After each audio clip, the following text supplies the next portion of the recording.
Kalau dari pribadi Flavio sendiri sebel, tapi ya itu Flavio tunjukin ada di sini. Iya, Ada di duduk PPAP sini. ya. Nyata. Nyata. Ternyata bisa kan ya sampai sini.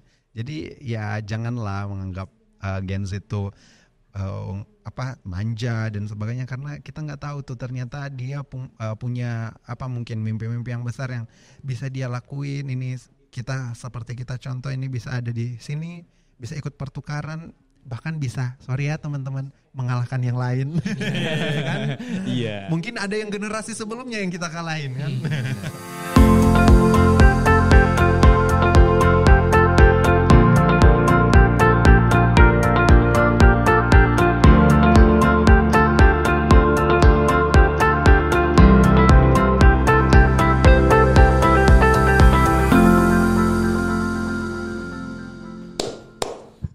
Masuk boy. Oke, selamat datang kembali di Kaltara Podcast bersama saya Segaf. Kali ini kita kedatangan beberapa orang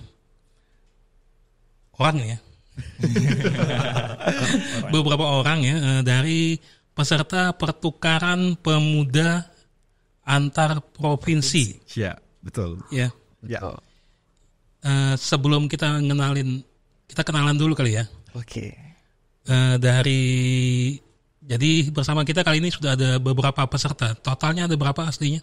Kalau yang di wilayah Kabupaten Bulungan? Ada 35. Ada 35. Ini ada 3 orang. 3 yang terpilih. Mewakili.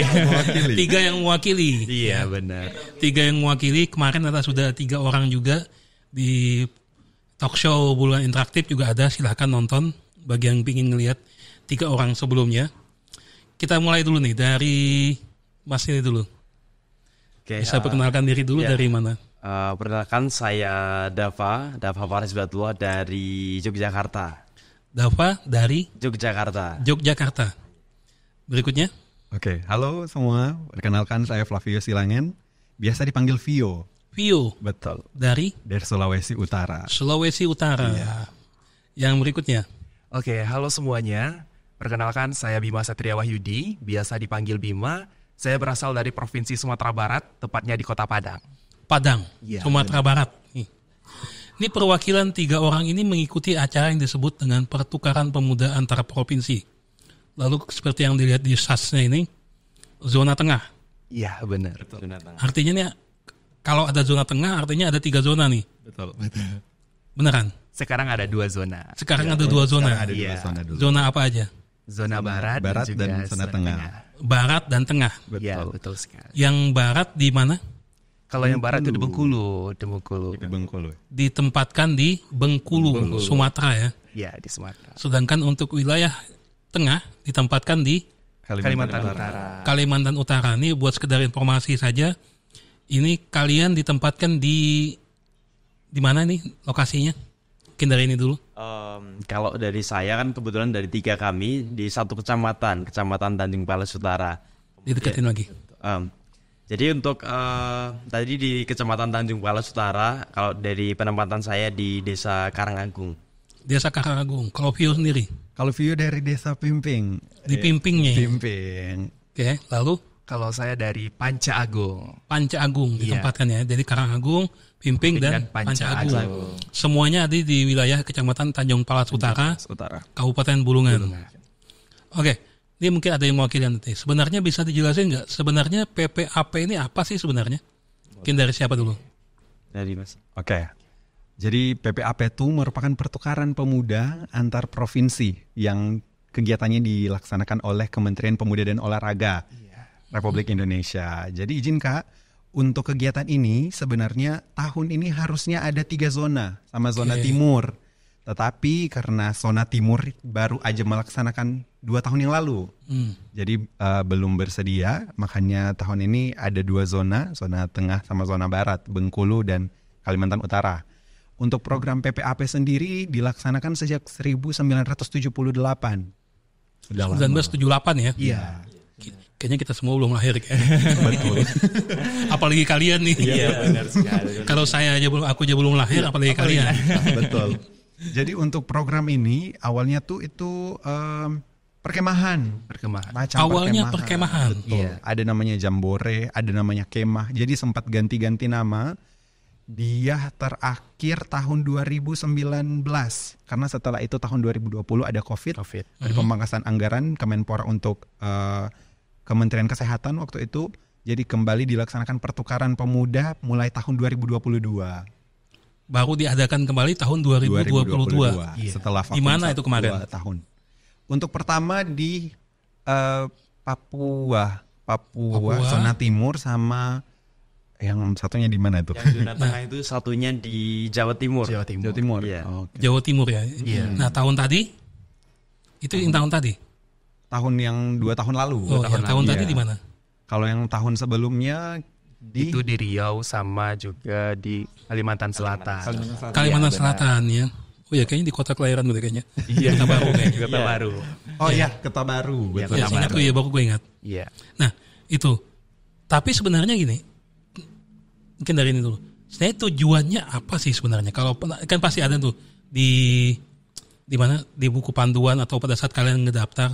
Sebenarnya tujuan diadakannya PPAP ini sendiri itu apa sebenarnya? Oke, jadi dalam tujuannya itu dari PPAP sendiri itu meningkatkan indeks pembangunan pemuda atau IPP. Jadi dalam IPP tersebut memuat 5 domain yang dalam kegiatan ini kita coba bersama-sama untuk meningkatkan. Seperti ada pendidikan, kemudian ada gender dan diskriminasi, kemudian ada berkaitan dengan kesehatan, lapangan pekerjaan, dan juga partisipasi dan kepemimpinan. Betul. Tadi ada kata meningkatkan. Emangnya rendah? Oke. Kalau untuk membahas rendah atau tidaknya itu tergantung ke provinsi penempatan kita. Karena tujuannya di sini kita tidak hanya untuk meningkatkan, akan tetapi kita juga belajar budaya yang ada di desa penempatan kita nantinya. Contohnya di Pingping, di Karangagung dan Panca Agung. Nah, nanti kita akan melakukan observasi nih, Mas. Kita lakukan observasi, kita lihat di bidang mana, di domain manakah yang rendah, apakah itu di pendidikan, kesehatan, ataupun di partisipasi pemudanya gitu. Oke, ini sebelumnya nih, sebelum kita melangkah lebih lanjut, saya latar belakang kalian ini dari mana sebenarnya semua? Mahasiswa kah atau sudah bekerja kah?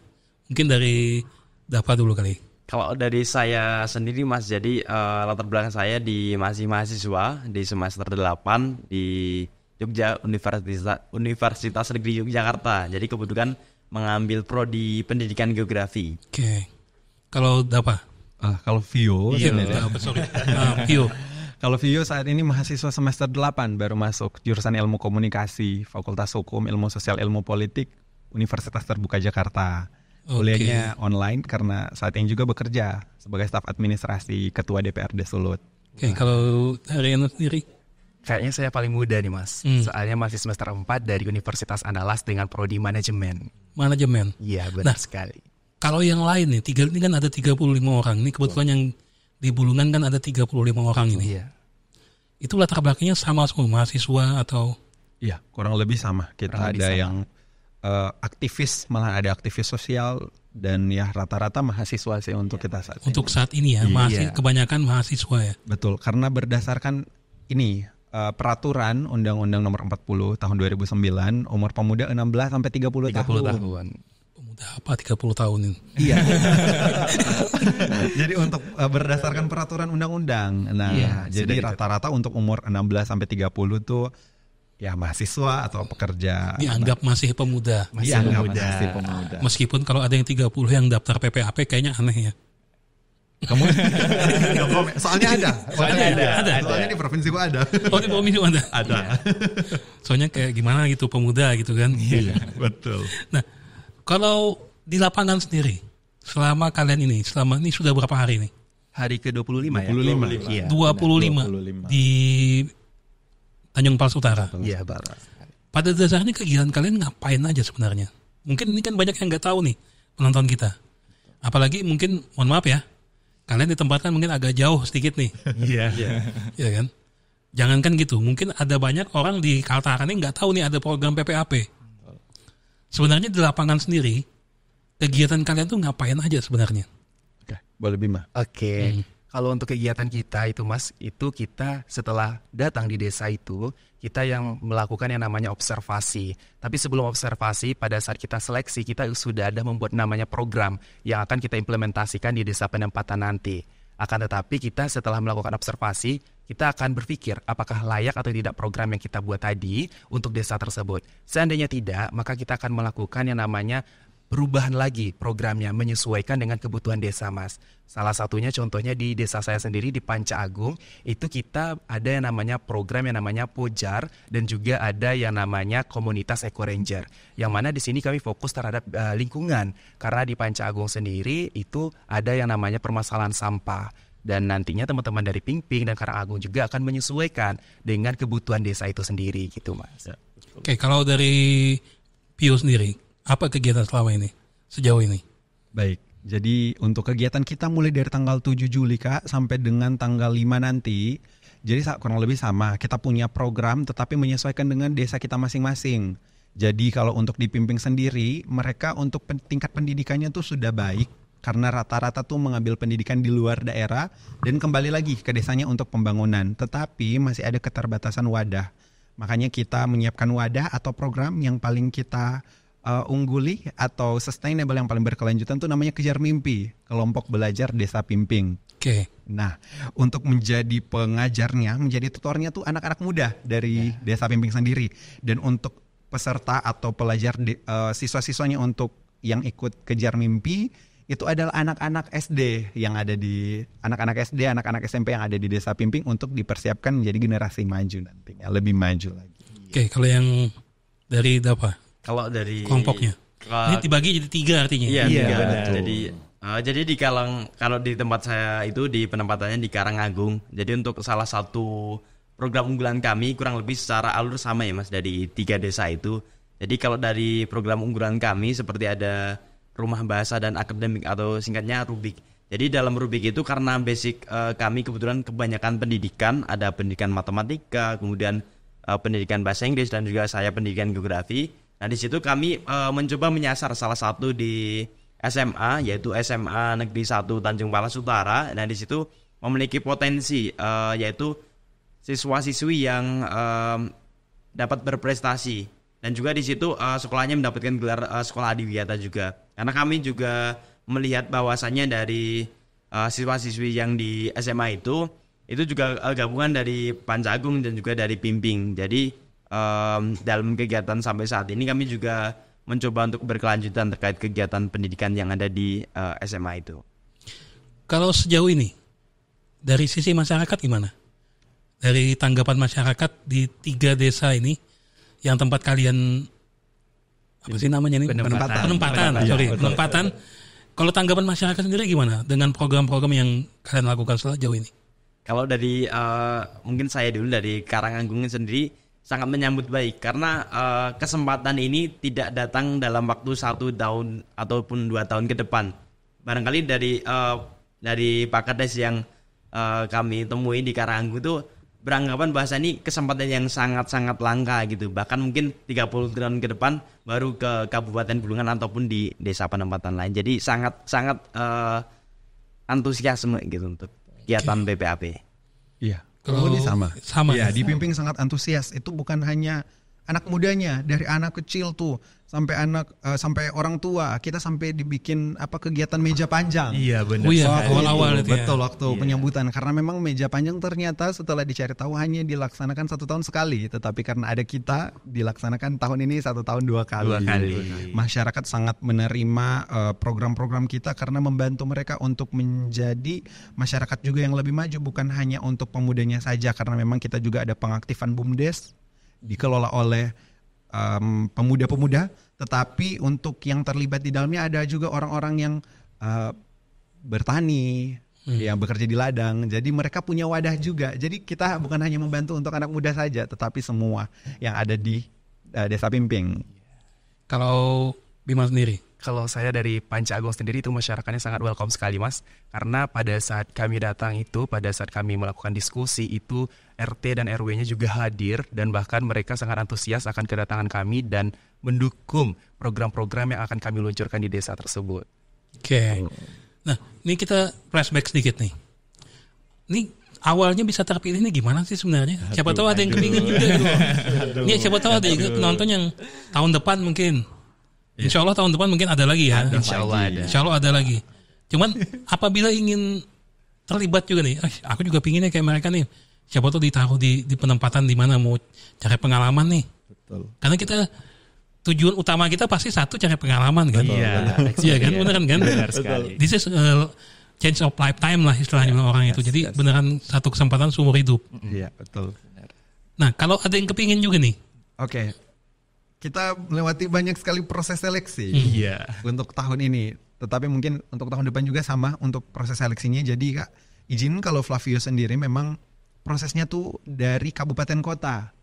Nilainya tuh harus juara 1 biar bisa diutus ke provinsi. Di provinsi lawan 15 kabupaten kota yang ada di Sulawesi Utara harus masuk 5 besar nilai tertinggi. Kalau dulu sebelumnya langsung dipilih. Jadi yang 15 kabupaten kota tuh langsung dipilih yang akan mewakili Sulawesi Utara. Tetapi tahun ini kita diambil 5 pasang untuk diseleksi lagi Kemenpora. Jadi Kemenpora yang memilih untuk meminimalisir adanya jalur belakang. Jadi memang banyak sekali proses seleksinya, wawancara, talent show, ada tes tertulis, ada karantina, esai, ada presentasi banyak. Itu kemarin itu pendaftarannya kemarin di mana? Kalau awalnya? Kalau informasinya sendiri itu di Instagram Kemenpora dan juga nanti akan ada surat ke provinsi dan kabupaten. Betul. Jadi yang informasi yang paling utama itu dari Instagram, tahunya dari media sosial Kemenpora gitu ya. Iya. Bahwa pendaftaran sudah dibuka nih. Iya.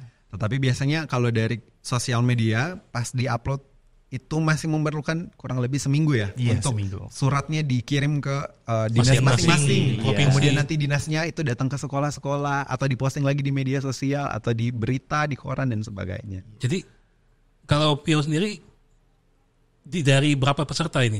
Dari Sulawesi Utara ini? 2 kurang lebih. Yang dipilih berapa? 2. Yang dipilih 2 pasang kita untuk ikut seleksi. 2 pasang apa sepasang? 2 pasang. Cuma yang terpilih 1 pasang. Sepasang. Jadi yang pasangannya Flavio di Bengkulu sekarang. Di Bengkulu. Nah, kabupaten kota di sana berapa? 15. Kalau dapat sendiri berapa? Kalau di Jogja ada 4 kabupaten 1 kota. Jadi kalau dari pemilihan itu kan kurang lebih sama. Di kabupaten atau kota itu diambil perwakilannya, terus diseleksi di provinsi. Jadi kalau dari Jogja sendiri itu ada 4 perwakilan dari kabupaten atau kota, kemudian dijadikan 1 penempatan di semacam karantina kurang lebih 2-3 hari. Nah di situ kami juga tadi seperti yang dari Vio tadi juga ada tes seleksi, kemudian ada minat bakat, apapun itu yang berkaitan dengan kegiatan PPAP. Jadi setelah itu dikerucutkan lagi menjadi 5 pasang, 10 orang, jadi laki-laki dan perempuan gitu. Kalau Biba sama? Begitu juga. Kalau Biba sendiri kan dari Provinsi Sumatera Barat itu ada 18 kabupaten kota yang pada saat kemarin itu kami jumlah peserta yang di 3 provinsi yang mengikuti seleksi itu 70-an. Yang mana kami diseleksi lagi menjadi 20 dan nanti diseleksi lagi menjadi 5 pasang yang akan dikirim ke tingkat nasional. Kalau Flavio sendiri kan 2 pasang ya Flavio. Iya, kalau kami 5 pasang dikirim untuk melaju ke tingkat nasional yang nantinya harus terpilih menjadi 1 pasang gitu mewakili provinsi. Pasangannya ketat ya? Sangat ketat sekali. Untung ini narasumbernya bukan dari Bali. Kalau dari Bali nanti diceritain dari desa. Oh iya. Diseleksi dari desa. Itu dari depan rumah. Jadi ceritanya dari depan rumah itu sampai ke Kemenpora. Kalau kita kan dari provinsi ya. Maksudnya masih ke kantor dulu. Kalau mereka dari desa itu memang langsung dari depan rumah langsung. Diseleksi dari depan rumah. Agak susah ya? Iya. Susah. Dan tidak prosesnya berapa panjang kemarin? Kalau dari awal pendaftaran di awal itu? Kalau Flavio sendiri 2 bulan Kak? 2 bulan sama ya? Sama. Sekitar kurang lebih segitu lah. Iya, kurang lebih 2 bulan. Nah, mungkin dari dapat lagi. Selama 20 berapa nih sudah? 25 hari. Ini hari ke-25 ini. Kalau tantangan terbesar selama penempatan itu apa aja sih selama di penempatan di Kaltara ini? Kalau ini kan kita dari 3 desa nih. Pasti beda-beda nih case-nya. Iya. Okay. Mungkin kalau yang tantangan sebenarnya tidak terlalu ya, karena dari observasi yang sebelum saya kesini itu udah cari-cari di tempat penempatannya itu seperti apa. Ya mungkin masalah utamanya cuma sinyal aja. Di situ yang ada salah satu provider yang sangat cepat dan itu sangat-sangat bergantung itu. Jadi misalkan itu terganggu, jadi akses komunikasi kita juga terbatas gitu.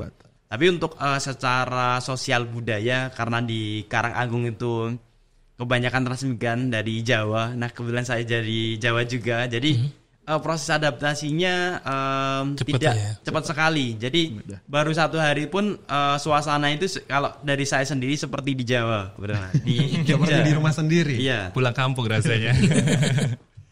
Kalau Vio sendiri? Iya, kalau dari Vio untuk tantangan dan rintangan tidak ada, karena memang jaringan aman, semua itu kita dikasih, makan juga aman, itu enak-enak juga. Mungkin kalau tantangan ya palingan cuaca, Kak. Iya, apalagi sekarang kan lagi dingin, cuaca lagi dingin-dinginnya nih. Iya, lagi dingin-dinginnya ini. Dingin-dinginnya. Lagi dingin. Lagi berapa ini? 14 kayaknya. Itu bukan dingin-dinginnya dalam tanda kutip. Iya, lagi 14%. 14 derajat. Kalau Bima sendiri? Kalau Bima sendiri mungkin sama dengan di Pingping, kami itu terkendala masalah iklim karena di sana Panca Agung lumayan panas. Padang dingin ya. Di Padang nggak terlalu dingin tapi cukup panas. Tapi ternyata pada saat kami sampai di Panca Agung itu kami yang orang-orang Sumatera merasa kepanasan. Betul. Saking panasnya di desa Panca Agung. Tapi kalau untuk tantangan yang lain nggak ada karena kami saling-saling sama membackup satu sama lain. Betul. Kita dikasih ini kipas satu orang satu.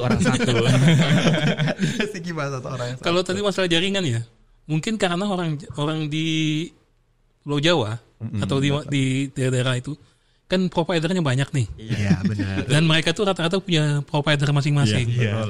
Kita di luar Kalimantan, di luar Jawa ini provider yang paling kencang cuma satu. Iya, cuma yang itu. Yang merah itu. Yang merah. Jadi kalau kami udah biasa. Betul. Kalau di daerah-daerah gini pasti yang itu aja doang yang agak kencang gitu. Meskipun ya kebetulan di Tanjung Mas Utara dari sisi sinyal termasuk paling bagus di wilayah Bulungan. Ya. Kan kalau di daerah-daerah agak kesananya lagi itu yang agak gimana gitu. Itu yang mengeluh terus ke Pemkap itu. Masalah sinyal kalau di wilayah hulu kami nyebutnya. Iya. Halo, tolong Pemkap. Langsung dihubungi. Oh, itu udah sering. Udah sering. Masanya kan bukan kami yang punya sinyal. Iya, betul. Siapa tahu lewat PPAP lolos. Iya. Langsung. Iya kan. Beneran kan ngeluhnya ke pemerintah kan. Betul. Masanya yang punya sinyal kan bukan pemerintah. Mau jawab apa gitu. Bingung juga pemerintah jawab. Iya. Kalau sinyal internet gimana di sana? Rata-rata bagus ya? Iya. Kalau di Desa Pimping aman. Panca Agung juga aman. Masih bisa update status semua ya? Masih bisa. Terima kasih pemerintah yang ada. Iya benar. Provider juga. Tolong ya diperluas provider juga biar teman-temanku yang apalagi yang di sini di Karanganyar bisa kasih kabar. Paling susah soalnya. Ya, paling susah. Beneran susah. Karena itu tadi cuma satu provider itu yang benar-benar bisa diandalkan gitu. Cuma yang penting update status lancar ya. Lancar. Karena kami juga ada buat laporan harian yang harus diupload. Laporan harian. Kenapa di sana seharusnya di hulu saja? Biar susah laporan hariannya. Jaringannya bagus, laporannya aja susah. Gimana kalau jaringannya itu? Iya. Nah, itu ya. Kalau selama di Kaltara nih, apa sih punya pengalaman paling berkesan nggak sejauh ini? Selama dari Bima sendiri kali. Bima. Kalau Bima sendiri untuk pengalamannya sangat banyak ya Mas. Terutama di Kaltara ini dan desa penempatan Bima sendiri itu kami rasanya belajar 2 budaya. Yang pertama dari Jawa karena kebetulan dari Panca Agung banyak. Dan juga kami bisa merasakan budaya asli dari Kalimantan Utara sendiri. Karena pada saat kami datang itu kami langsung disambut oleh budaya dan tari-tarian dari Kalimantan Utara sendiri. Dan itu sangat luar biasa dan saya bisa melihat secara langsung penarinya dan juga keragaman budaya yang ada gitu. Iya betul. Kalau dari Via sendiri paling berkesan ketemu teman-teman ini 34 lainnya karena belum pernah ketemu, nanti ketemunya di sini. Iya kan. Nah kalau untuk di Kaltara sendiri karena sebelumnya 2018 sudah pernah ke sini, memang jadi untuk kegiatan ini Kak kita nggak bisa pilih tempatnya. Jadi kita di random tempatnya kayak ada yang mau ke Bungkul, ada yang ke Kalimantan Utara. Tapi waktu itu harus Kalimantan Utara karena sebelumnya udah datang karena lihat sikonya orang-orang pada baik. Nah di Desa Pimping, di Desa Penempatan orang-orangnya sangat ramah, sangat care sampai ini didatangin sampai di dalam rumah, diantarin snack, diantarin makanan-makanan. Apalagi ternyata orang tua asuh dari Manado juga. Terus orang-orang di lingkungan ada yang dari Manado juga. Jadi kalau ada acara diundang, kita sampai baptisan tuh, sampai acara anak-anak kecil. Jadi masyarakat sangat antusias dan luar biasa. Terkesan tidak akan terlupakan. Luar biasa. Kalau sendiri? Kalau dari saya sendiri itu sebenarnya tadi yang budaya dari Dayak itu sendiri. Dan itu pertama kali dan juga sangat berkesan sekali. Apalagi pas pembukaan di meja panjang itu bersama-sama dari peserta PPAP. Dan juga karena saya kebetulan suka di alam juga, itu lingkungan dari Kalimantan, apalagi saya di Jawa itu sangat berbeda. Jadi ketika meskipun sama-sama orang Jawa ya. Ya. Jadi menyusuri hutan Kalimantan kemarin itu ke Bukit atau Gunung Rego itu, jadi dengan medan yang tergolong baru bagi saya pertama kali, dan juga kemarin di air terjun ice juga. Nah di situ sangat menarik sekali untuk istilahnya untuk eksplorasi alamnya gitu, karena berbeda sekali dengan di Jawa karakter. Bilang aja susah. Mungkin kalau bukan itu berbeda. Mungkin kalau itu enggak ya. Susah enggak? Susah. Penuh tantangan. Penuh tantangan. Betul. Karena kemarin tuh sempat kita mau naik ke Gunung Rego ataupun ke air terjun tadi, aksesnya sangat-sangat menantang sekali. Jadi menantang sekali. Betul. Rute yang mungkin orang-orang kayak aku agak kesulitan. Iya. Bukan cuman kakak, kita juga kesulitan. Betul. Ya, kan? Betul. Itu susah. Yang badan kalian susah, apalagi kayak kayaknya. Nah, kalau itu selama ini ya. Kalau gini, kalau secara ada nggak momen selama kalian mengikuti PPAP ini yang bikin kalian bangga banget? Bangga. Ada nggak momen kapan itu? Pas momen yang pertama kita boleh diterima lewat meja panjang, karena itu menurut mereka adalah kegiatan yang hanya dilaksanakan harusnya 1 tahun, jadi 1 tahun sekali, jadi 1 tahun dua kali. Dan kalau dari Flavio sendiri belajar Dayak, 5 suku Dayak yang berbeda-beda, belajar tariannya, ketemu sama telinga panjang juga sangat berkesan. Itu tidak pernah terpikirkan di dalam pikiran saya sendiri, tapi ternyata diberikan kesempatan untuk boleh bertemu dengan yang demikian, sangat berkesan. Kalau Bima sendiri, apa momen yang kayaknya bangga banget ya ikut ini kayaknya? Oke, kalau momen yang paling bangga itu adalah ketemu orang-orang hebat dari setiap provinsi. Karena di sini kami disatukan untuk menjadi satu pemikiran yang tentunya sangat saling belajar satu sama lain, itu hal-hal baru. Dan kalau untuk di daerah penempatan sendiri, itu belajar tari Dayak yang kalau di Sumatera sendiri, di Sumatera Barat itu juga ada tarian, akan tetapi sangat berbeda pada saat sampai di Kalimantan Utara itu tariannya juga berbeda ya, Flavio. Betul. Dan juga pengalamannya adalah pada saat kami menyusuri hutan Kalimantan. Pengalaman yang sangat luar biasa. Kalau Dapan sendiri? Jadi untuk istilahnya apa ya? Momen yang bikin kayaknya nggak salah aku ikut ini. Iya. Jadi pertama kali juga ikut program PPAP, kenal dengan 34 provinsi yang lainnya, itu bagi saya juga sangat membanggakan. Kita juga bertukar budaya, diskusi entah itu bahasa, adat istiadat ataupun banyak hal lainnya gitu. Nah kemudian yang membuat saya juga momen apa ya tadi yang membanggakan itu dari Pak Kadesnya juga di Karanganggu ya, itu sangat apa ya istilahnya memanfaatkan kedatangan kami. Jadi dari Pak Kadesnya bilang kalian kemungkinan juga akan sangat jarang kesini, bahkan 30 tahun lagi. Jadi di situ momennya, jadi saya itu merasa terenyuh. Jadi ini harus dimanfaatkan nih selama kurang lebih 1 bulan ini.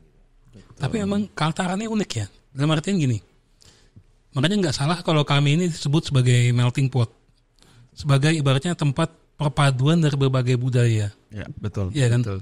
Karena tadi aja dibilang sama Vio juga, ternyata orang tua asuhnya orang Manado juga. Betul. Ya kan? Di sini si Dapa juga orang tua asuhnya mungkin Jawa juga kali ya. Dan belajarnya Dayak gitu kan, belajar kan nari Dayak. Cuma juga di situ pasti ketemu dengan orang Bulungan juga. Yeah. Mungkin ketemu juga dengan suku Sulawesi juga, ada kan? Iya betul. Ada. Mungkin kalau di utara juga ada yang dari kampungnya juga kampung orang Sunda kayaknya. Betul. Jadi Indonesia mini. Iya. Itu mini. Makanya salah satu keunggulan kita di sini ya, bahwa ya orangnya beragam. Betul.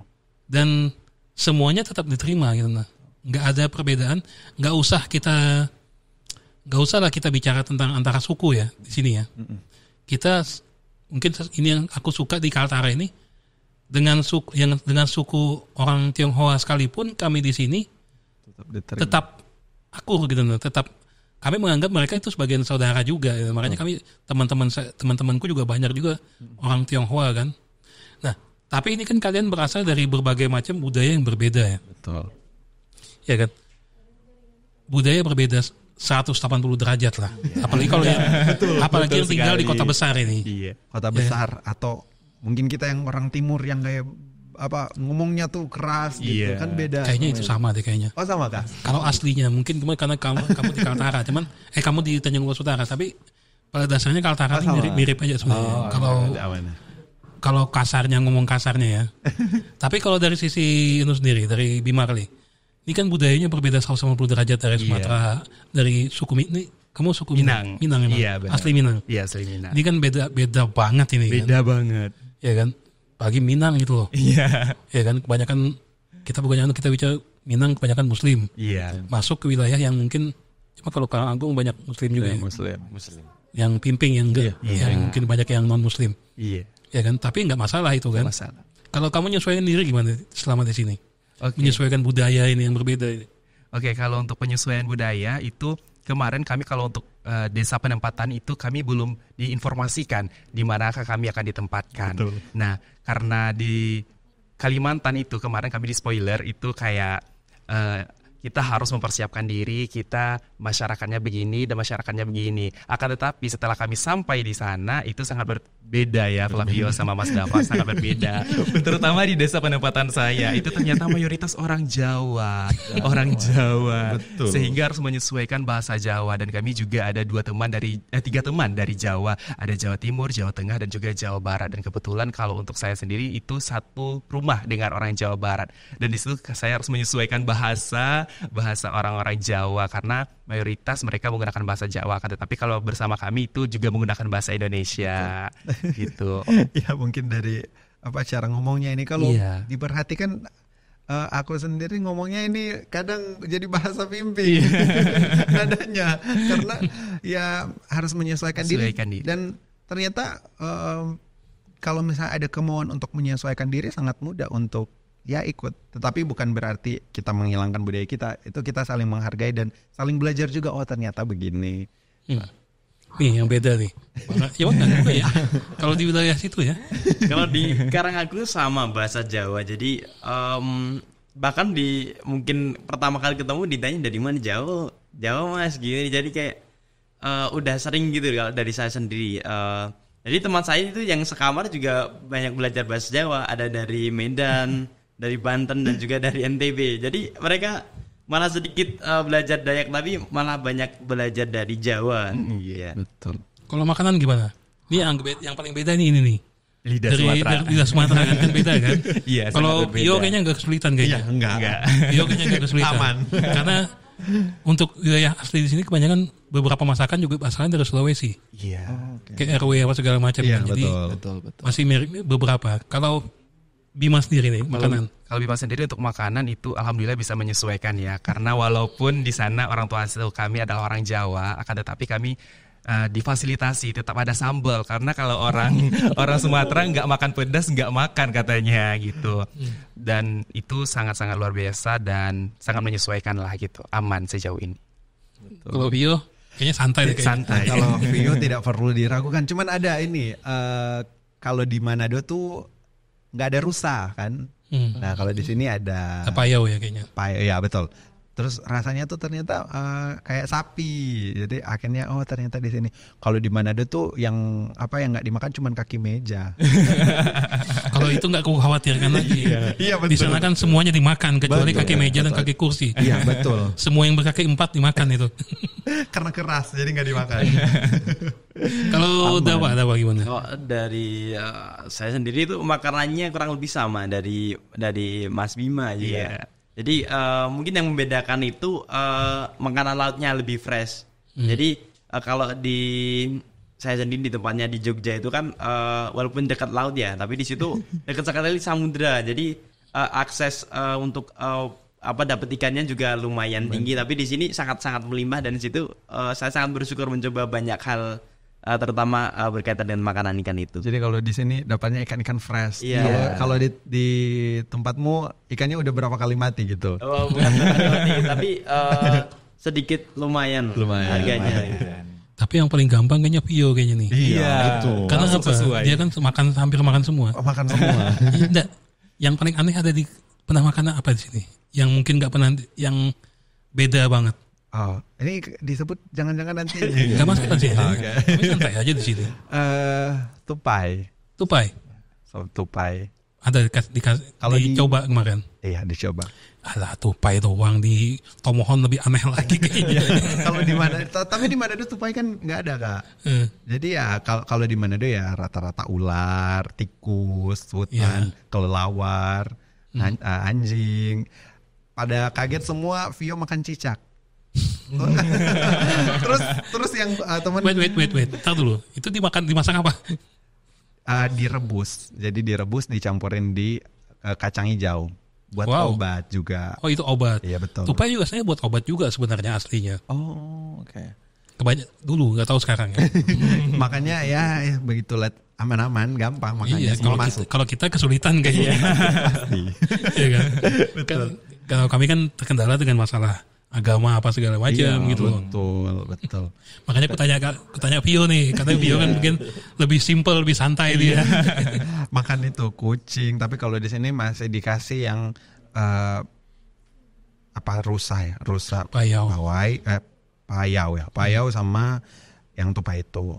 Kalau sisanya ayam kuning sama di Manado masak, karena mama orang Manado jadi masaknya ayam kuning. Kalau payau biasa di sini. Kalau tupai itu cuma orang tertentu aja. Jarang. Agak jarang kalau di sini. Oke. Bukan makanan umum, bukan makanan umum juga di sini.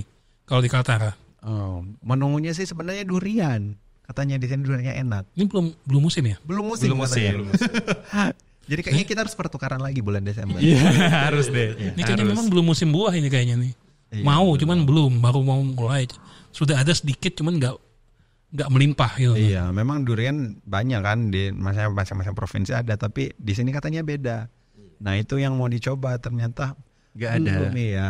Boleh kita mungkin pertukaran bulan Desember, tapi jangan ada program. Jadi maksudnya programnya ya udah kita makan aja. Kulineran. Gitu. Kulineran. Nggak ada bikin programnya. Kemenpora bantu kita dong. Itu salah satu yang penting juga sebenarnya, kita pertukaran budaya masalah kuliner sebenarnya. Betul. Karena salah satu bidang yang membedakan satu daerah dengan daerah lain sebenarnya ya kuliner sebenarnya. Iya, betul sekali. Ya, kan? Makanya kalau kita bicara kuliner, kalau ya nggak usah dilawan lah kayak Padang kan, di mana-mana ada gitu. Iya, betul. Rumah makan Padang. Padang. Kalau Sulawesi kayak Sulawesi Utara kayak pasti RW, ya kan. Kalau Jogja ya gudeg gitu kan. Kalau di Jogja manis-manis, Mas. Sini beda ya? Iya, beda. Kalau di Jogja kebanyakan manis-manis. Jadi misalkan seperti tadi gudeg ataupun kayak mungkin makanannya bakpia ataupun yang lainnya itu kebanyakan juga manis, Mas. Jadi di sini juga mungkin karena juga ada di Jawa, kemudian ada sedikit manis juga. Kalau di sini pada dasarnya campuran. Jadi nggak ada yang terlalu dominan juga disebut manis. Enggak juga. Mungkin ya nano-nano ya, ada yang manis, ada yang pedas, ada yang nano-nano. Jadi kalau pedas ya, kalau kami kebanyakan juga ngikut Sulawesi ya. Kalau pedasnya sama juga kayak misalnya makan pisang goreng pakai sambal. Iya, betul. Itu kan sama kayak Sulawesi kan? Iya, betul. Kalau di Jawa atau Sumatera nggak ada. Nggak ada. Makan enggak ada. Enak loh. Pakai terasi juga. Nah, itu kan kami ngikut Sulawesi. Tapi kalau masakan di sini kan banyak kami ngikut Banjar di sini makanannya. Oke, Banjar. Jawa, Banjar di sini, Sulawesi. Makanya aku bilang tadi di sini benar-benar melting pot. Iya. Memang percampuran budaya, wilayah percampuran budaya banget di sini. Oke, nah kita bicara sedikit nih. Kalau kalian kan selama ini dianggap kan bisa dibilang Gen Z ya? Iya, Gen Z. Pada dasarnya Gen Z ya. Iya. Meskipun muka juga nggak sesuai dengan Gen Z. Tapi pada dasarnya kan Gen Z. Kelahiran rata-rata tahun berapa? Mas apa? Saya 2002. 2002. 2002. Sama. 2003. 2003. Harga ini apa ya? Kalau permen di sini namanya apa? 2003. Sini permen namanya bonbon. Bonbon ya, harga bonbon 2002 2003. Ada ya masih ya? Masih ada. Masih ada. Mahal di sini. Tapi selama ini kan Gen Z ini, mohon maaf ya, sedikit dipandang mungkin agak pemuda yang dianggap mungkin agak sedikit dianggap manja gitu. Betul. Kalian juga sempat dengar istilah-istilah gitu.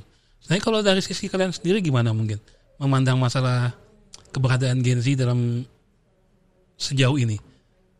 Kayak misalnya peran pemuda ini gimana sih menurut kalian kalau dalam kalian sebagai Gen Z menghadapinya? Mungkin dari siapa dulu nih? Ini kita bicara agak serius kali ini. Boleh. Oke, boleh. Kalau untuk peran Gen Z sendiri, tapi sebelumnya kan kalau Gen Z itu biasanya dikenal oleh generasi sandwich atau generasi strawberry, yang dimana mereka mulus di luar, akan tetapi ketika ditekan sedikit langsung rusak gitu. Nah, jadi di sini kalau untuk peran Gen Z itu sangat berperan penting, Mas, karena dari Gen Z ini mereka lebih paham yang pertamanya perkembangan teknologi yang tentunya ini akan tidak bisa kita hindari, yang tentunya peran dari Gen Z ini sangat berperan penting untuk kemajuan Indonesia sendiri, dan tentunya di Gen Z sendiri mereka adalah tongkat estafet penerus bangsa nantinya, karena mereka akan sebagai pelanjut dan sebagai tongkat lah ataupun sebagai perantara untuk kemajuan bangsa Indonesia sendiri gitu. Dan kalau seandainya kalau kita berbicara mengenai Gen Z untuk seorang pemuda itu sangat luar biasa, karena mereka itu sebagai orang yang terdepan lah tentunya yang akan melanjutkan Indonesia nanti gitu. Oke, kalau Vio gimana? Kalau pandangan Vio untuk generasi Z, memang kalau dari pribadi sendiri agak manja memang sebenarnya. Tetapi ternyata dapat membuktikan dengan mengikuti kegiatan ini. Jadi kemarin orang tua sempat telepon kaget. Kau bisa ternyata ya begini-begini. Iya bisa, karena memang kita terlihatnya dari luar memang mungkin dia nggak bisa, tetapi kita tunjukin ternyata kita bisa. Dan ya sama seperti yang Bima bilang tadi, kalau ditanya soal teknologi bolehlah kita adu, ya kan? Ya, kita paling tahu, bisa kita sharing juga. Ya, benar. Dan ya tentunya generasi Z ini, menurut Flavio harus memperbanyak mengikuti kegiatan-kegiatan yang demikian, kegiatan-kegiatan pertukaran, kegiatan-kegiatan kepemudaan, karena kita yang akan melanjutkan tongkat estafet selanjutnya. Jadi ya lebih memperbanyak pengalaman aja sih kalau untuk teman-teman semua nantinya. Kalau udah apa? Kalau dari Gen Z sendiri kan sebenarnya proses tadi yang kita di generasi sandwich, generasi strawberry yang ditekan terus jadi rusak langsung, jadi rusak. Jadi sebenarnya kalau dari pandangan saya sendiri itu kita kan juga terbentuk dari generasi sebelumnya. Jadi bagaimana cara generasi sebelumnya memperlakukan kita sehingga kita terbentuk ini. Tapi di sini yang positifnya, contohnya yang dari Gen Z kan kita sering main media sosial tuh. Jadi apa-apa saja mungkin yang terkait permasalahan mungkin pemerintah atau apapun itu ketika viral itu cepat ditangani. Nah jadi kita tuh juga punya peran yang penting gitu, walaupun kita mungkin dituduhnya manja-manjaan atau baru-bahan. Nah di situ kita ternyata punya istilahnya andil dalam kegiatan itu. Misalnya jadi ada permasalahan apa viral terus ditangani. Nah mungkin juga dari generasi sebelumnya juga harus lebih paham karakteristik kita seperti apa. Ada kemajuan teknologi, kemudian akses terhadap informasi juga sangat mudah. Jadi kita juga istilahnya bisa juga diadu nih dengan generasi sebelumnya mungkin. Tapi sebel nggak sih dikasih stereotip gitu? Iya. Sebenarnya nggak sebel sih, tapi perlu pembuktian. Iya betul. Pembuktian. Ini kita jujur aja, kita memang sering dikasih stereotip gitu kan. Betul. Tapi sebel nggak sih kalau dari sisi pribadi kalian dikasih stereotip Gen Z itu, inilah kamu tuh nggak bisa gini. Iya. Kalau dari pribadi Flavio sendiri sebel, tapi ya itu Flavio tunjukin ada di sini. Iya. Ada Di duduk PPAP di sini. ya. Nyata. Ternyata bisa kan ya sampai sini. Jadi ya janganlah menganggap Gen Z itu manja dan sebagainya, karena kita nggak tahu tuh ternyata dia punya mungkin mimpi-mimpi yang besar yang bisa dia lakuin. Ini kita seperti kita contoh ini bisa ada di sini, bisa ikut pertukaran, bahkan bisa, sorry ya teman-teman, mengalahkan yang lain. Kan? Iya. Mungkin ada yang generasi sebelumnya yang kita kalahin kan. Gitu. Kalau dari tadi ya kadang sedikit kesal aja karena juga tadi kita juga dibentuk dari generasi sebelumnya cara memperlakukannya. Jadi kayak kenapa kalian tuh justifikasi kami seperti itu gitu. Kami bertanya. Iya. Bertanya juga. Bertanya. Kalau aku sih pribadi gini ya. Kalau aku secara pribadi ya, menganggap bahwa setiap generasi itu berbeda. Jadi kadang-kadang orang-orang yang mungkin generasi sebelumnya itu banyak nggak siap aja sih ngelihat, karena kalian tuh berbeda. Beneran? Terima kasih. Maksudnya nggak sama dengan generasi kami. Mungkin sih kalau aku lihat ya, mungkin kalau kami dulu mungkin lebih keras, mungkin kamu mungkin karena dengan keadaan. Kalau kami dulu nggak ada pilihan, ya. Dulu kami TV cuma satu loh. Iya betul. Tabung lagi. Iya, maksudnya bukan itu. Channelnya. Iya. Jadi kalau sekarang kan kalian bebas mau nonton di YouTube apa segala macam, mau nonton TV apa enggak. Jadi juga informasi lebih banyak kalian gitu loh. Betul. Lebih banyak masuk. Dan itu yang kadang-kadang menurutku sih ya. Tapi stereotip itu memang ya begitulah. Nah, kalau cara kalian membuktikannya gimana? Kalau ini kita nggak bicara dari sisi PPAP-nya, dalam kehidupan lah. Kalau kalian membuktikan bahwa kami nggak gini loh, kami nggak sesuai, nggak sama dengan stereotip. Kalau secara pribadi sendiri, apa? Kalau caramu membuktikan bahwa nggak kok, nggak semuanya begitu. Jadi kalau dari cara membuktikan sendiri, bagi saya sendiri itu seperti mengikuti kegiatan. Kalau di apalagi mahasiswa ya, itu kan kita dituntut untuk tridharma perguruan tinggi, ada penelitian, pengabdian, dan juga ada satunya penelitian, pengabdian dan juga pendidikan. Jadi 3 hal itu selama masa kuliah ada mencoba itu untuk membuktikannya, seperti kegiatan pengabdian juga, dan itu bisa kepakai sampai saat ini gitu. Penelitian juga dan berkaitan dengan pendidikan. Jadi dengan membuktikan itu dari saya kira itu bisa menjadi bukti kuat bahasanya Gen Z itu nggak seperti yang kalian bilang gitu, generasi lemah dan lain sebagainya gitu. Okay. Kalau dari Vio mungkin dari memperbanyak organisasi dan kemudian memperbanyak saluran. Kalau yang kalian tadi memperbanyak saluran, karena ketika apalagi Vio ada di bidang pemerintahan bekerja bertemu dengan orang-orang yang luar biasa, malahan Vio mendapat banyak sekali pengalaman dan mendapat itu yang banyak jalur ketika ternyata ada yang mau minta bantu ini, Flavio boleh bantu karena ada jalurnya itu dibandingkan teman-teman. Jadi memang memperbanyak organisasi dan memperbanyak saluran yang Flavio bawa untuk menunjukkan bahwa Flavio sendiri bisa untuk ini ya, mematahkan stigmanya teman-teman semua tentang Gen Z itu. Itu saya lebih kan. Kalau Bima, cara ngebuktiinnya gimana? Oke. Kalau cara membuktikan bahwa Gen Z itu tidak selemah itu adalah dengan berprestasi. Karena kita ingin membuktikan dengan adanya prestasi yang kita punya dan kita bisa memberikan kepada orang bahwasanya generasi muda itu atau Gen Z itu juga bisa tampil loh. Gitu. Tidak semata-mata itu mereka tidak bisa berprestasi di bidang apapun. Dan tidak hanya itu, salah satu pembuktiannya adalah dengan meningkatkan skill kita. Karena beberapa informasi yang didapat bahwasanya ketika Gen Z itu bekerja, itu mereka mayoritas itu tidak sesuai dengan harapan dari perusahaan itu sendiri. Jadi diharapkan ketika Gen Z itu kita harus bisa meningkatkan skill kita yang dibutuhkan, apa itu salah satunya adalah public speaking dan bahasa Inggris gitu. Betul. Kita ini sih lebih ke banyak kegiatan yang harus kita ikuti. Kegiatan. Dan memang sebelum ikut PPAP ini kita juga ini Kak ditanya prestasi apa sebelumnya yang pernah kita ikuti. Jadi tidak semata-mata kita masih fresh terus ikut pertukaran langsung jadi perwakilan. Memang lewat ada organisasi dulu.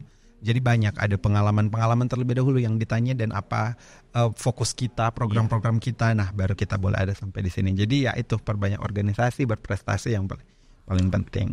Oke, kalau saat ini ya sebenarnya ada 2 problem. Makanya aku bilang setiap generasi itu problemnya beda-beda. Iya benar. Kalau untuk generasi saat ini ya ada 2 masalah yang paling umum. Itu yang pertama masalah pemanasan global, ya. Global warming Dan masalah digitalisasi ini. Digitalizationnya. Kalau menurut kalian, gimana sih kalian pemuda-pemuda gini ngadapin dua permasalahan itu sebenarnya? Itu kan masalah besar banget itu. Betul sekali. Mungkin dari siapa dulu nih? Mungkin dari saya. Dari apa dulu? Jadi mungkin tadi ada global warming karena kebetulan basic saya di geografi yang berkaitan dengan bumi.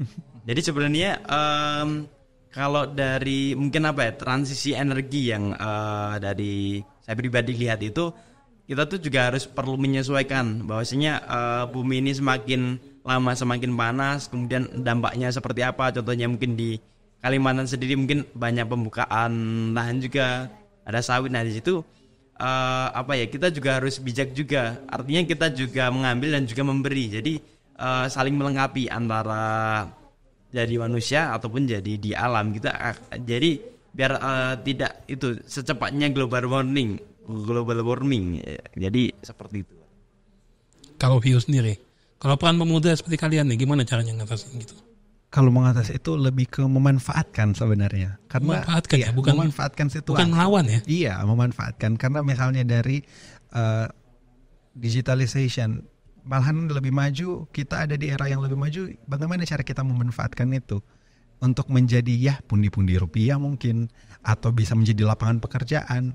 Dan kalau untuk untuk global warming, ya memang kalau untuk keadaan iklim panas, kita merasa agak terganggu, tetapi sudah demikian. Makanya kita pemanfaatan bagaimana ketika panas ada, kita terjadi misalnya suhu panas, kita memanfaatkan dengan mungkin ada menanam tanaman yang berhubungan dengan panas mungkin. Nah, sedangkan kalau hujan kita memanfaatkan dengan tidur mungkin. Lebih ke pemanfaatan aja sih kalau dari Flavio sendiri. Kalau Bima. Oke, kalau dari Bima sendiri sama-sama kita ketahui ya Mas, bahwasanya pemanasan global itu merupakan isu yang sangat penting pada saat sekarang ini.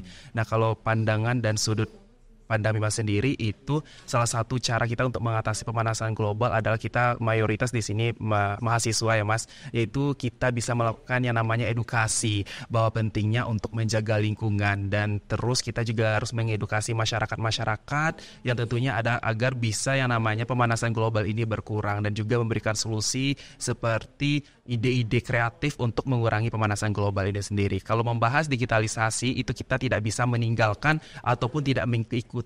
Salah satunya adalah kita harus mengikuti dan mengimbangi digitalisasi ini, karena untuk tahun ke depannya digitalisasi ini terus akan berkembang. Seandainya kita stuck saja di tidak mengikuti, otomatis kita akan tertinggal sebagai generasi muda tentunya. Betul. Jadi kita harus mengikuti dan mengimbangi gitu. Betul. Lebih ke pemanfaatan. Iya. Nah, kalau itu kan isu global tuh. Isu global mungkin satu dunia ya. Iya. Tapi kalau kalian sendiri, kalau kita bicara skupnya lebih kecil, apa sih yang bisa kalian lakukan untuk daerah masing-masing sampai saat ini?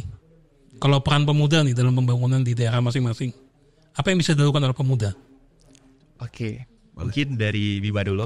Kita bicara skala kecil aja dulu ya. Skala di daerah kecilnya masing-masing dulu.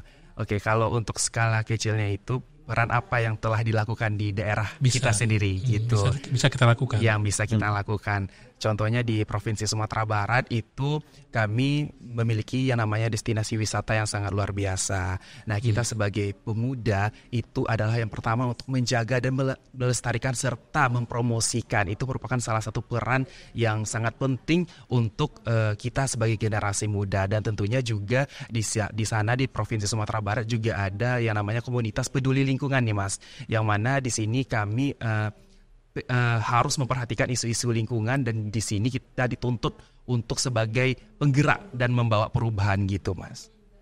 Kalau Vio sendiri, apa sih yang bisa dilakukan pemuda nih di daerah masing-masing? Kalau di daerah sendiri lebih ke memberi diri dan bekerja sama dengan mungkin pemerintah atau stakeholder atau swasta. Kalau dari pribadi memang lebih banyak memberi diri untuk pemerintahan, bisa membantu pemerintah dalam menyalurkan. Kalau program sendiri memang ada bekerja sama dengan kementerian juga sosial. Flavio programnya membantu masyarakat yang kurang mampu dan masyarakat terdampak. Jadi memang dari hal-hal kecil lingkungan Flavio, ya itu yang Flavio lakukan, bekerja sama, sehingga tentunya bisa membantu ini orang-orang, juga membantu lingkungan Flavio sebagai pemuda yang walaupun hanya sendiri tetapi berdampak. Itu sih yang Flavio lakukan, ada program-program. Oke, kalau dapat sendiri gimana? Kalau dari pribadi sendiri di desa saya, di desa Pleret di Bantul, Yogyakarta. Kalau saya, bagaimana peran saya sebagai pemuda di situ? Saya ikut Karang Taruna. Nah di situ karena potensi di desa saya, di desa Pleret itu kebetulan secara historisnya di situ merupakan bekas kerajaan dari kerajaan Mataram Islam di periode Kerto dan Pleret. Nah di situ juga lurahnya juga sangat masih muda. Jadi masih muda dengan termasuk mungkin masih bisa mengimbangi Gen Z terkait teknologi. Jadi di desa saya sendiri, di desa Pleret itu desa digital. Jadi karena itu ada potensi tadi berkaitan dengan sejarah dan juga potensi digital tadi seperti yang dari kita diskusi tadi ya terkait perkembangan teknologi. Nah di situ bagaimana tadi saya berkolaborasi dengan pemerintah desa dari Karang Taruna. Kemudian di situ bagaimana caranya kita tuh terus mengembangkan dari perkembangan teknologi dan potensi yang dimiliki di desa saya itu sendiri. Dan akhirnya di kemarin di tahun 2023 atau 2022 itu sempat jadi juara desa di regional Jawa dan Bali. Jadi seperti itu untuk perannya, berkolaborasi. Lebih ke pemberian diri ya. Pemberian diri. Oke. Ini kalian kan sudah 25 hari di sini nih. Kalian sudah mungkin, kenapa aku nggak ngundang dari awal? Sebenarnya, kenapa kami nggak ngundang dari awal?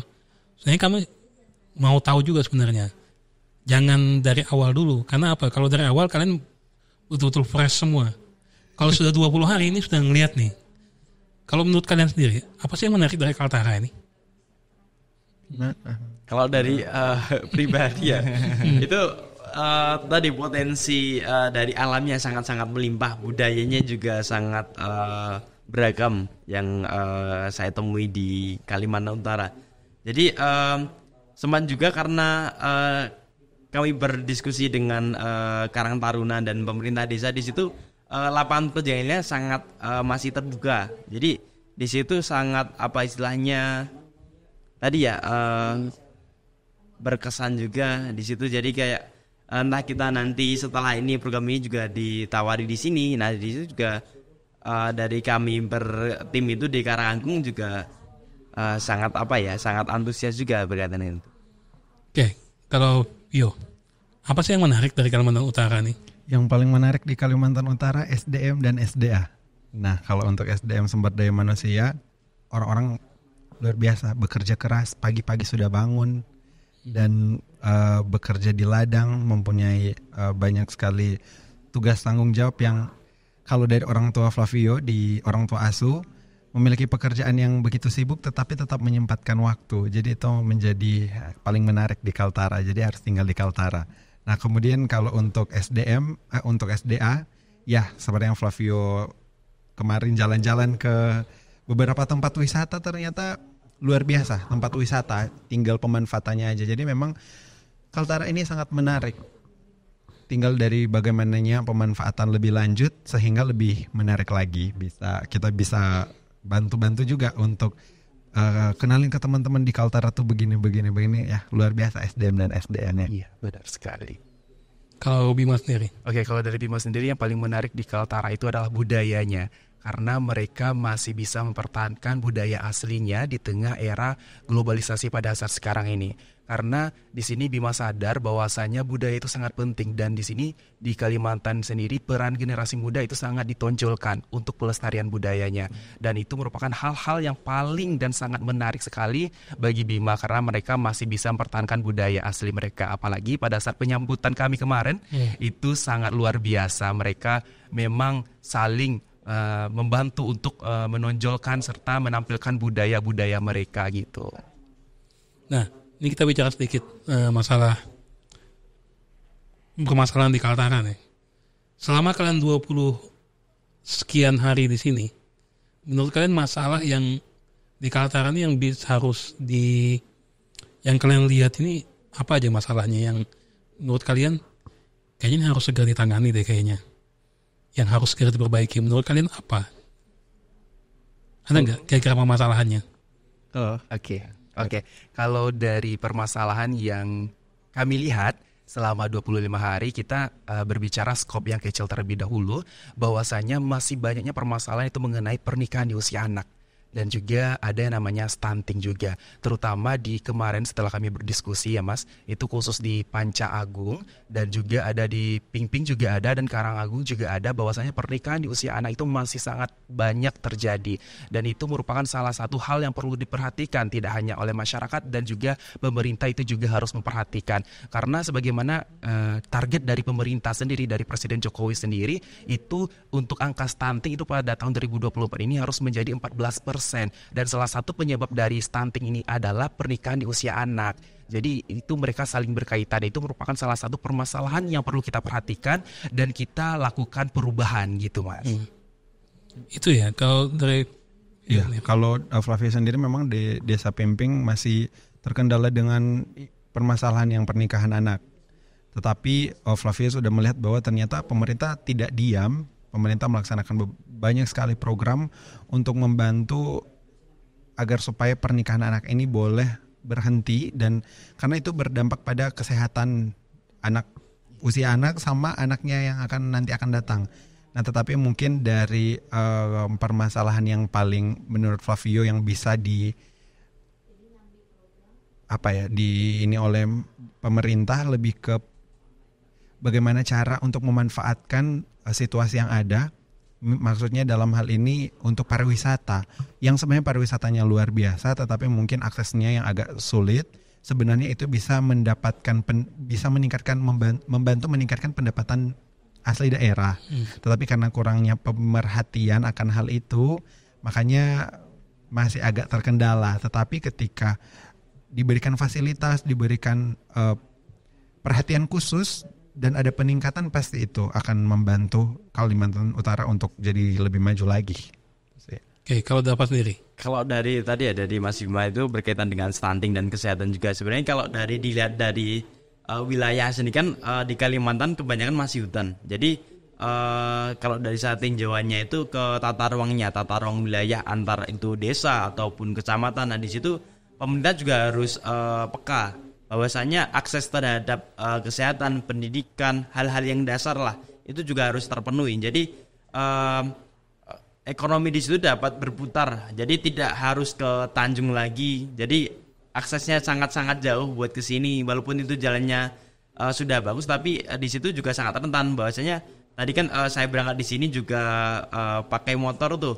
Nah di kanan kiri itu ada tebing. Misalkan itu jalan utamanya tertutup, entah itu longsoran atau mungkin jalannya lebih parahnya rusak. Nah di situ sangat-sangat terganggu dari akses jalannya, karena di situ jangan jalan utamanya. Kalau mungkin nanti belum ada alternatif ya belusukan sedikit itu udah hutan, dan itu sangat-sangat merepotkan untuk aksesnya. Jadi pemerintah bisa melihat itu tata ruang pengelompokan, entah itu ekonomi ataupun hal lainnya bisa tercukupi gitu. Jadi akses dari masyarakat itu sendiri lebih enak, jadi nggak harus dikit-dikit ke Tanjung Selor. Jadi mungkin kalau bisa di setiap kecamatan TPU itu sudah mencukupi untuk kegiatan di masyarakat itu sendiri gitu. Oke, ini sudah hari ke-25 nih ya, ini kedepannya ngapain lagi nih? Sisa waktu sampai tanggal berapa bisa dijelasin? Kita untuk kegiatan sampai tanggal 5. Iya. Dan kalau untuk kegiatan program kita sudah jalan semua Kak. Jadi ini sudah jalan semua. Jadi ya kami menyesuaikan jadwal dari Dinas Pemuda Olahraga dan Pariwisata Bulungan dan ada Dispora Kaltara. Kita diberikan kesempatan untuk eksplor tentang pariwisata, tentang budaya lebih lagi, dan bahkan kita diberikan jadwal-jadwal untuk kita belajar membuat manik-manik. Jadi lebih ke sekarang setelah programnya sudah terlaksana dan sambil berjalan, kita dikasih kesempatan untuk menikmati Kaltara. Jadi kedepannya ya lebih ke jalan-jalan. Udah banyak waktu free. Teman-teman boleh undang kita kalau ada acara.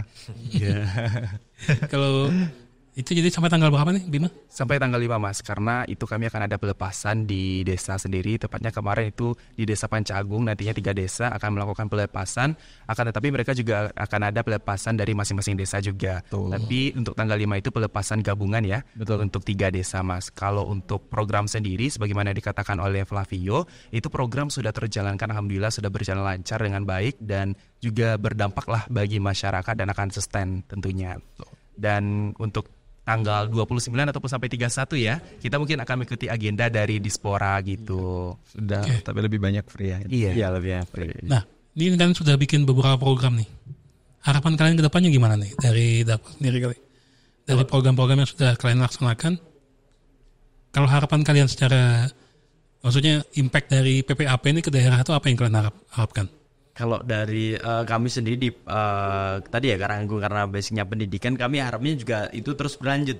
Dan di situ dari pihak pendidikannya itu sangat istilahnya apa ya, sangat mendukung. Seperti contohnya di tadi program Rumah Bahasa dan Akademiknya itu berkegiatan terkait public speaking, seperti ada storytelling, pidato dan lain sebagainya. Jadi di situ dari pihak sekolahnya ataupun Disporanya juga mendukung untuk istilahnya ketika kita selesai di sini, program di sini baik di tiga desa itu dapat terus berlanjut. Jadi kolaborasi antar OPD juga dan juga pihak yang ada di desa itu harapannya masih terus berlangsung ketika kita juga selesai dari sini. Karena kita juga dikontrak sebenarnya ketika selesai dari ini kurang lebih kita juga harus memantau 1 tahun melalui via daring ataupun online gitu. Oke, itu harapannya. Kalau secara global sendiri kan, apa yang kalian harapkan dari program PPAP ini sebenarnya? Dari Pio dulu kali. Harapan kedepannya gimana PPAP ini selanjutnya? Untuk kegiatan PPAP, semoga untuk kegiatannya boleh lebih lama lagi. Untuk karena kan sebulan masih kurang untuk kegiatannya. Tetapi kalau untuk secara globalnya, saya berharap dari program pertukaran ini dapat membentuk pemuda-pemuda yang mampu memiliki jiwa saing yang tinggi, menjadi generasi yang unggul, kreatif, berkarakter, kemudian nantinya bisa sama-sama merealisasikan visi misi yang ada di Kemenpora dan Indonesia juga, Pemuda Maju Indonesia Emas 2045. Tetapi kalau visi misinya kalau dari Kemenpora hanya sampai 2045, kalau kita sampai seterusnya. Jangan hanya sampai 2045 seterusnya.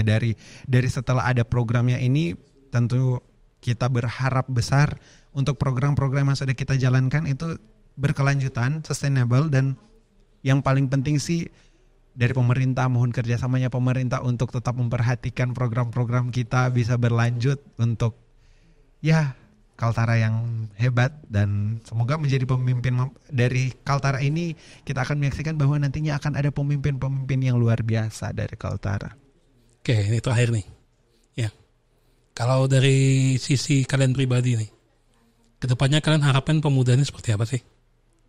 Dari Bima nih. Oke, kalau dari Biba pribadi harapannya untuk pemuda-pemudi di Kaltara sendiri diharapkan itu bisa menjadi pemuda-pemudi yang memiliki karakter luar biasa dan memiliki yang namanya siap untuk bersaing di tingkat nasional bahkan internasional. Dan di sini kami berharap dengan hadirnya kami PPAP di Kaltara, tepatnya di masing-masing desa, itu kami berharap untuk tahun berikutnya ada perwakilan dari desa-desa yang kami tempati untuk mewakili Kalimantan Utara untuk pertukaran pemuda antar provinsi berikutnya di tahun 2025. Kalau untuk secara global itu diharapkan program PPAP ini tetap berlangsung dan berkelanjutan karena ini sangat luar biasa dan bermanfaat bagi pemuda yang ada di Indonesia gitu.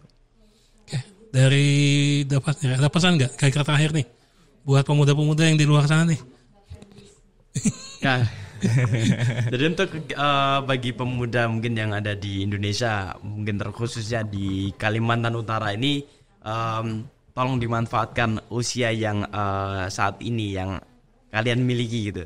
Jadi karena akses kita terhadap informasi, kegiatan ataupun hal lainnya untuk mendukung kita menjadi pribadi yang lebih baik, menjadi pemimpin itu sangat-sangat mudah sekali. Jadi bagi pemuda tolong harus dimanfaatkan momentum ini dengan mudahnya akses informasi, kemudian juga berkaitan dengan kegiatan, itu kita harus pintar-pintar memanfaatkannya itu. Oke, Pio, terakhir nih, apa harapannya? Ilmu buat padi. Pemuda-pemuda di sana. Ilmu padi. Ya, semakin berisi semakin meredup. Dari kata-kata mungkin ketika teman-teman masih merasa malu, masih merasa takut untuk lebih lagi maju, jangan teman-teman berharap akan menemukan sesuatu kesuksesan. Maka dari itu mari manfaatkan diri kita, kelebihan-kelebihan kita, semua kita punya kelebihan masing-masing. Kita cari wadah apa yang bisa sesuai dengan kita sehingga kita boleh menjadi generasi yang berdaya saing. Itu sih yang kita semua teman-teman. Oke, begitu ya. Untuk perwakilan dari pertukaran pemuda antar provinsi tahun 2024 kita sudah dengarkan apa yang dikatakan oleh 3 perwakilan tadi. Ini kalau pengumuman tadi di mana? Kalau ada pengumuman berikutnya bisa lihat di Instagram kita. Instagram. Iya. Instagram apa dulu nih? Instagram kementerian? Boleh lihat di kementerian, boleh lihat di Deputi 2 Kemenpora, boleh lihat di Asdep Kemitraan. Yang paling penting @ppap.kemenpora. Itu ya. Jadi kalau ingin informasi lebih lanjut tentang kegiatan PPAP ini bisa dilihat di Instagram dari Kementerian Pemuda Olahraga, dan juga yang lebih khusus lagi ke Instagram ppap.kemenpora. Itu ada Bengkulu, ada Kaltara juga. Oke, kalau untuk pribadi nih, ini kalau mau ngubungi nih, siapa tahu ada yang pengen tanya-tanya dari Dava dulu, bisa dihubungi di mana? Di Instagram atau di mana? Boleh, nanti kalau pengen kita sharing-sharing, apalagi mungkin pengen main ke Jogja atau di tempat saya yang di Pleret itu berkaitan dengan sejarah, boleh sekali nanti di Instagram juga di _di.frost. Jadi nanti bisa kita sharing-sharing aja di tadi ya, di PPAP juga ada highlight-nya dari setiap perwakilan, jadi nanti bisa kenal tuh mungkin dari Sumatera, dari Sulawesi dan lain sebagainya. Instagramnya apa tadi? _di.frost. Kesulitan, tahu nggak kesulitan kalian apa? Mencari username yang pas. Iya, betul. Kalau Vio sendiri gimana? Kalau Vio teman-teman yang mau temenan atau mungkin mau kemana dia mau makan ular atau mau makan kaki meja, boleh hubungi Vio di jadi radio ya. boleh follow, boleh temenan kita di Instagram @VioSilangen, VIO Silangen, atau boleh cari di PPAP Kemenpora, kita boleh sharing-sharing di sana. Oke, kalau Bima. Oke, buat teman-teman semuanya yang ingin tahu informasi lebih lanjut mengenai PPAP tentunya, ataupun kita mau berdiskusi bersama, itu bisa menghubungi lewat Instagram @bimasatria. Nantinya kita akan saling bertukar pemikiran gitu mengenai program PPAP ini. Oke, begitu ya. Mungkin sebelum akhir kita mau ngucapin terima kasih dulu untuk pemerintah kita ya. Pemerintah kita yang boleh mensupport kita, gubernur, wakil gubernur ya, ketua DPRD dan semua kita, Kadispora yang ada di provinsi kita masing-masing, sekretaris dan semua, kemudian yang ada di Kaltara ini, dan ya semua teman-teman yang ada di PPAP, terutama yang ini katanya, biar walaupun nggak kelihatan ya, mereka yang membantu kita untuk hadir di sini.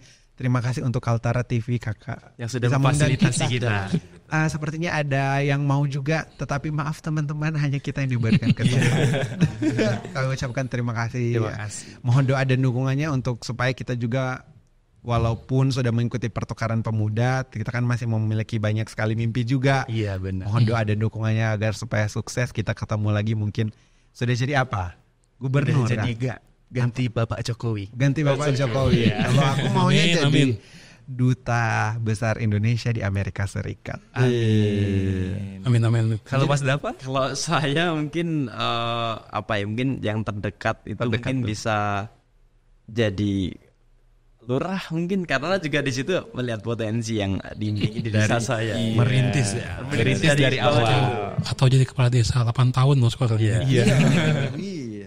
Oke, demikian ya podcast kita kali ini bersama 3 perwakilan dari peserta PPAP wilayah tengah, zona tengah nih. Tahun Indonesia tahun 2024. Demikian, Assalamualaikum warahmatullahi wabarakatuh. Assalamualaikum.